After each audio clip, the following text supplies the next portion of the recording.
Hello to all my divine soul family. आज energy feel हो रही थी तो मुझे लगा एनर्जीज़ के बारे में अपडेट दे दूँ।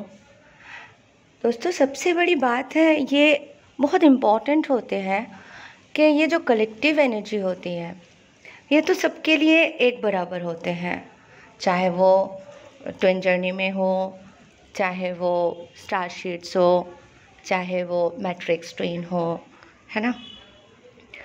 लेकिन मेन पॉइंट ये होते हैं कि हमें समझना है कि हम किस स्टेज पर हैं, हमारे एनर्जी कैसी है। जैसे जैसे हमारी एनर्जी चेंजेस होते हैं, डेफिनेटली हमारे इनर डीएम और डीएफ बैलेंस होते हैं।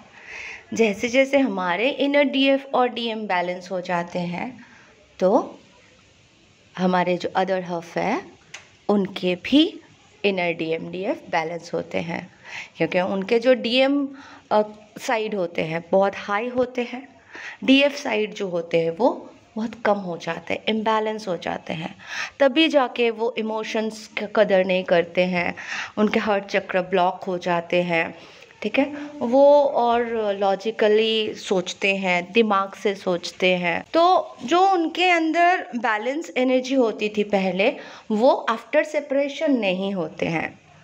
अच्छा, यहाँ पे जैसे हमने पहले भी डिस्कस किया था कि दो तरीके का जर्नी हम देखते हैं, एक तो शिव शक्ति एंड एक तो राधा कृष्ण। तो शिव शक्ति के जो ट्विंस हैं उनके जर्नी जो फॉलो कर रहे हैं तो उनके शादी हो जाती है। उन्हें भले ही पता ना हो कि वो ट्विन जर्नी में है, पर उनकी शादी अपने डीएम से हो जाती है।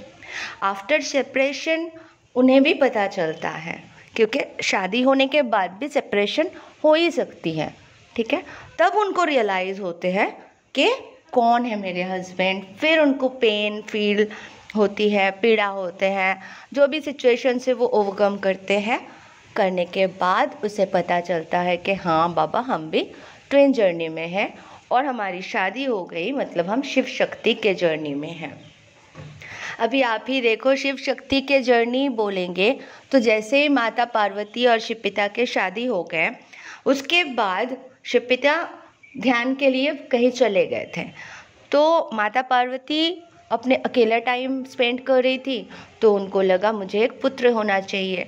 हल्दी के एक पुतला बनाए थे और अपने ही ऊर्जा से उनमें जान डाल दिए, तो वो उनका गणेश पुत्र बने।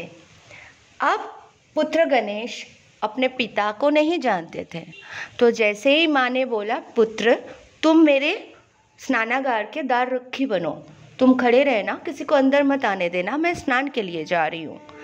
तो इतने ओबीडिएंट बच्चे वो खड़े रहे और वहाँ से उनके शिव पिता आ रहे थे। तो शिव पिता को उन्होंने कहा कि आप अंदर नहीं जा सकते, अब जो भी हो। तो शिव पिता को पहले बोले, बालक तुम हो कौन, हट क्यों कर रहे हो, हट जाओ। तो वो नहीं हटे, तो उनको लगा 2-3 बार समझाएंगे तो हट जाएंगे, पता नहीं कौन है, तो नहीं हटे। अंत तक वो खड़े रहे कि नहीं नहीं, आप जो भी हो आप अंदर नहीं आ सकते, मेरे माता का आदेश है, कोई भी अंदर नहीं जा सकते और आप भी नहीं। तो उनको आता है गुस्सा, ईगो। अब उस ईगो से बालक के ऊपर वार कर देते हैं। बाकी देवताएं भी वहाँ पहुँचते हैं और बालक के ऊपर वार करने के नतीजा ये होता है कि उनका गणेश भ्राता का सर काट देते हैं। तो माता पार्वती बाहर आती है और जैसे ही देखती है ये दृश्य तो उनको तो प्रचंड क्रोध आते हैं। बहुत गुस्से से वो बोलती है, किसी भी कीमत पर मेरे पुत्र मुझे वापस चाहिए, नहीं तो अनर्थ हो जाएंगे। तो वो रोने लगती। सारे देवताएं पहुँचे थे तो सब बोले अनर्थ हो जाएंगे, अगर माँ शक्ति ऐसे रोएगी तो ये सृष्टि की तो विनाश है ही। तो शिव पिता को फिर एलिफेंट का सर जो बच्चे का उत्तरमुखी रहेगा, ऐसा करके लेके आओ करके आदेश देते हैं उनके चेला चामुंडों को, और फिर वो लेके आते हैं हाथी का सर और गणेश भ्राता के ऊपर दे के उन्होंने जीवित किया। तो विजडम के देवता है गणेश भ्राता, और सारे देवताओं ने जो भी उनकी भी गलती हुई थी, रियलाइजेशन हुआ, तो अपने अपने पावर दिए, आशीर्वाद दिए, ब्लेसिंग्स दिए और विघ्नहर्ता के नाम से प्रसिद्ध हुए। तो गणेश भ्राता इस तरीके से आते हैं, लेकिन कितने बड़े चैलेंज के बाद गणेश भ्राता ये पोजीशन में आते हैं। तो ये सब ज़रूरी भी होते हैं, क्योंकि जो होते हैं अच्छे के लिए होते हैं। ना उनके सर कटते, ना वो अपने माता के ऊपर का ड्यूटी बताते, ना वो आज सर्व देवता के प्रथम पूजे जाते। तो गणेश भ्राता के इस तरह से आविर्भाव हुए थे। बहुत सारे मकसद थे उनके भी, उन्होंने भी पूरा किया। तो यहाँ पे हम एक चीज़ देखते हैं कि माता और पिता में ईगो क्लैश हो गए थे। माता और पिता में भी चैलेंजेस आए थे, बहुत ही भयानक चैलेंज। तो इसीलिए जो शिव शक्ति जर्नी में है, यानी शादी कर चुके हैं, बहुत सालों के तपस्याएं हैं जिनकी शादी हो चुकी होती है, लेकिन इनमें भी बहुत चैलेंजेस होते हैं। अभी आप शिव शक्ति जर्नी में ही हो, ट्विन फ्लेम जर्नी के अंदर शादीशुदा लाइफ अपने हस्बैंड के साथ हो, या तो आपके साथ हस्बैंड के म्यूचुअल अंडरस्टैंडिंग हो गई है, सब कुछ सही हो गए, या तो आप सेपरेशन में भी हो सकते हो। तो आपको सबसे पहले ये देखना है कि आपके सिचुएशन क्या है। आप जिस सिचुएशन में हो, आप धीरे धीरे आपके अदर हाफ को भी उसी सिचुएशन में पाओगे। यानी जो भी चैलेंजेस आपके ऊपर आए हैं, चाहे वो ब्लैक मैजिक रिलेटेड हो, चाहे वो फैमिली रिलेटेड हो, चाहे वो सास ससुर और भी मतलब फैमिली मेम्बर्स के टॉर्चर हो, जो भी सिचुएशन आप फेस करके आगे बढ़ रहे हो, उससे बहुत इम्पैक्ट पड़ते हैं। लेकिन जब आप इनर वर्क करके स्पिरिचुअलिटी को अपना के, स्पिरिचुअल प्रैक्टिस के साथ साथ अपने ब्लॉकेजेस दूर करते हुए, ट्रॉमा दूर करते हुए, सबको माफ़ करते हुए आगे बढ़ते हो, तब जाके आपके सेपरेशन ख़त्म होते हैं आपके हस्बैंड से, ठीक है। एंड फिर DMDF मिल जाते हैं, यानी ये एनर्जीज़ है, ऑपोजिट पोलैरिटी। तो इसके लिए हमें बहुत इम्पॉर्टेंट है कि हम कौन से स्टेज में हैं ये जानें। वैसे ही और एक जर्नी मैं बताती रहती हूँ, जैसे राधा कृष्ण जी की जर्नी है ना। तो जो इस जर्नी में है, यानी जिसके DM ऑलरेडी किसी और से शादीशुदा है, या DF भी किसी और से शादीशुदा है, और दोनों जानते हैं, एज अ फ्रेंड एक दूसरे से बात कर सकते हैं, परम सखा परम सखी के रूप में, बट हस्बैंड वाइफ के सिचुएशन यहाँ पे नहीं है।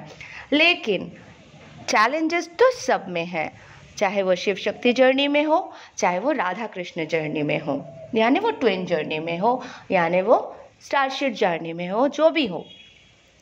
तो सबसे बड़ी बात यह है कि आपको देखना है कि आप इस वक्त किस सिचुएशन में हो। क्या आपको ईगो क्लैश होते हैं? अगर आपको किसी ने कुछ बोल दिया तो आपको लगता है अरे ये मुझे क्यों बोल रहा है, इससे ज़्यादा तो मैं जानती हूँ या जानता हूँ। ये सबसे बड़ी अहंकार का कारण होते हैं, क्योंकि हमें लगता है हम सब कुछ जानते हैं। नहीं होता है वैसा। हमसे छोटे उम्र के हैं, कम पढ़े लिखे लोग हैं, उनके भी नॉलेज बहुत ज़्यादा हमसे ज़्यादा हो सकते हैं। तो इसीलिए हमें पहले तो देखना है कि हमारे अंदर कोई ईगो तो नहीं है, ठीक है। कोई कुछ ट्रिगर कर रहा है, कोई कुछ हमें गाली दे रहा है, कोई कुछ वर्क कर रहा है, तो हमको लगना चाहिए कि क्या हमें क्रोध आ रहा है, ठीक है।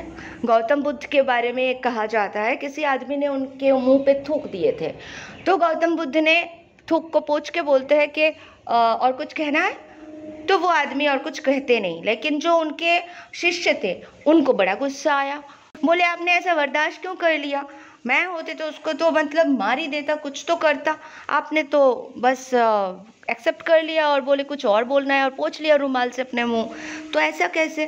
तो गौतम बुद्ध ने कहा कि वो मूर्ख है, उसने गलती किया, अब मैं अपना साधना छोड़ के, अपना तपस्या छोड़ के मैं उसके ऊपर कैसे गुस्सा हो सकता हूँ।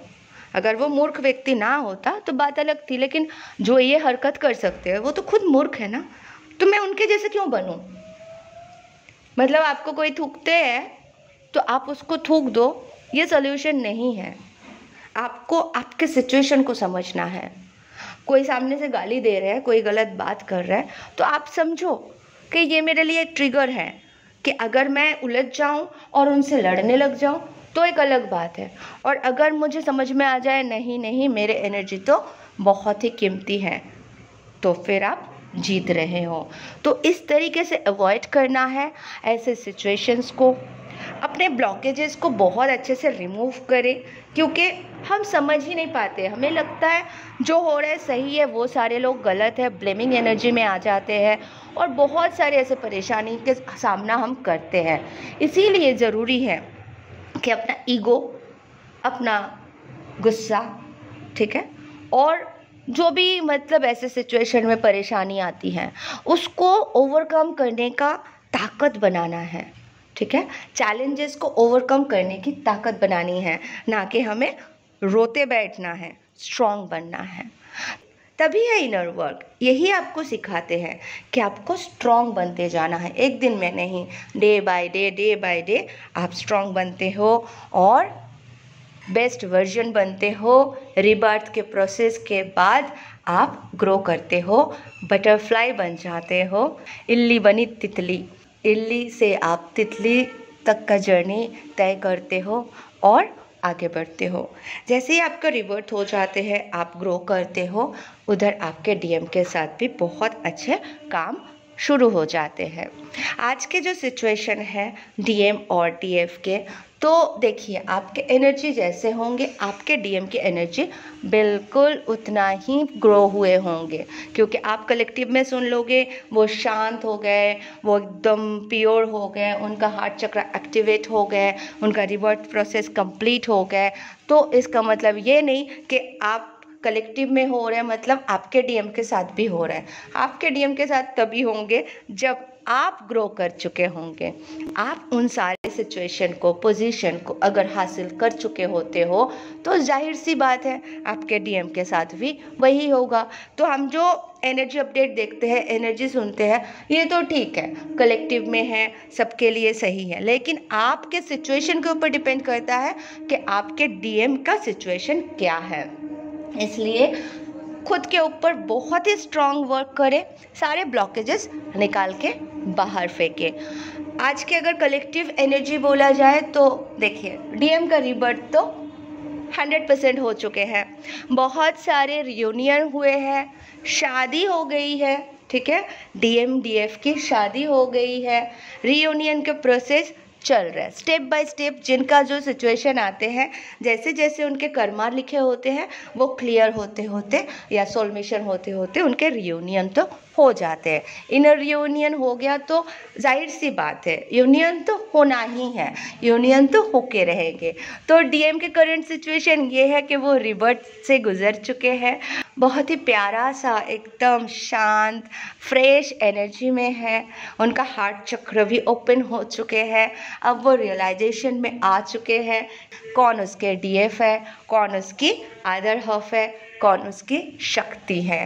तो अपने शक्ति को उन्होंने खूबी से पहचान लिया है और अपने सोल मिशन पर है, जी सोल मिशन पर है, अपना कर्म कर रहे हैं। बहुत ही प्यार से वो अपने डिवाइन फेमिनाइन को देख रहे हैं, है ना, कि प्रेम ही प्रेम है उनके अंतर मन में अपने शक्ति के लिए, और वो अपने शक्ति को दूर से देख रहे हैं, अंदर से फील कर रहे हैं और बस मिलने की प्रतीक्षा भी कर रहे हैं। उनको पता है उनके पास अभी जो काम है, जो चैलेंजेस हैं, वो सारे निपट जाने के बाद हम अनंत अनंत समय के लिए एक हो जाएंगे। तभी वो सारे काम अपने ऊपर भी कर रहे हैं और उनके हार्ट चक्र मैंने जैसे बोला ओपन हो चुके हैं और डीएम डिवाइन से कंप्लीट स्ट्रॉन्ग कनेक्शन महसूस कर रहे हैं। उन्हें सारी चीज़ों की जानकारी मिल रही है, उनको डाउनलोड्स होना शुरू हुए हैं और बहुत अच्छे से डिवाइन से कनेक्शन बना के बरकरार रखते हुए अपने सारे कार्मिक डील्स को कंप्लीट करते हुए कंप्लीशन के ओर आगे बढ़ते जा रहे हैं। मन में एक ही भावना है कि तुम होती तो ऐसा होता, तुम होती तो वैसा होता। तुम होती तो इस बात पे हंसती, तुम होती तो उस बात पे मुझसे लड़ती, बस तुम होती। और 5D में अपने DF को बिल्कुल महसूस कर रहे हैं, बिल्कुल महसूस कर रहे हैं। बहुत ही शांति से वो अपना कार्य कर रहे हैं, कूल है। अब लॉजिक नहीं, उनका DF DM बैलेंस हो चुके हैं, तभी तो वो आपको महसूस कर पा रहे अपने अंदर। और बस इस एहसास के साथ हम एक दूसरे के परिपूरक हैं, हम एक दूसरे को कंप्लीट करते हैं, और बस हम एक दूसरे के जन्म जन्म से अपने हैं, एक है, one soul in two body. Thank you so much. आशा करती हूँ आप सबको ये रीडिंग अच्छा लगा। Love you all, God bless you all.